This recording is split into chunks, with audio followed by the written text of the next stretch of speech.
ఇలాంటి వ్యక్తులందరూ కూడా కలిసి రాష్ట్రంలో రాష్ట్ర ప్రజలకు ఇచ్చినటువంటి మ్యాండేట్ని, రాష్ట్ర ప్రజలు ఇచ్చినటువంటి అధికారాన్ని దుర్వినియోగం చేసుకొని ఏమన్నారు ఇంతకు ముందు, కేసులు ఎలా క్లోజ్ చేసుకుంటావా, ఎట్లా క్లోజ్ చేసుకుంటావు, కేసులు ప్రాసెస్ ప్రకారం కేసులు క్లోజ్ అవ్వాలి కదా అని గత ముఖ్యమంత్రి గారిని మాట్లాడినటువంటి మీరు అధికారంలోకి వచ్చిన తర్వాత మీరు చేసింది ఏంటి సార్? అధికారాన్ని ఉపయోగించుకొని మీరు చేస్తుంది ఏంటి? 164 సీట్లు ప్రజలు ఇచ్చిన అధికారం మీ కేసులు క్లోజ్ చేసుకోమని రాష్ట్ర వ్యవస్థల్లో కోర్టుల్ని, పోలీస్ వ్యవస్థని మీ జాగీరు సంస్థల్లాగా వాడుకోమనా?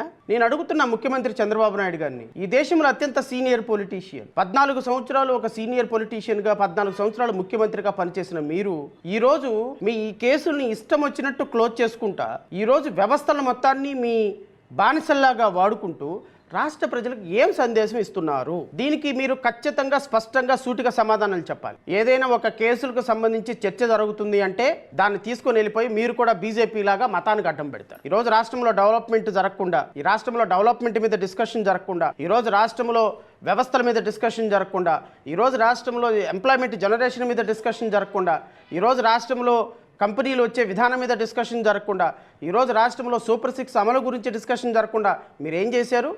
రాష్ట్రంలో ఉన్న సమస్యలన్నింటినీ మీడియా అటెన్షన్ చేయకుండా ఒక లడ్డు అనేటువంటి ఒక అంశాన్ని తీసుకొచ్చి ప్రజల ముందు పెట్టేసేసి కొట్టుకు సావండి అనేసి గాప్చూప్గా కూర్చొని ఉన్నారు. ఎట్లా ఇది?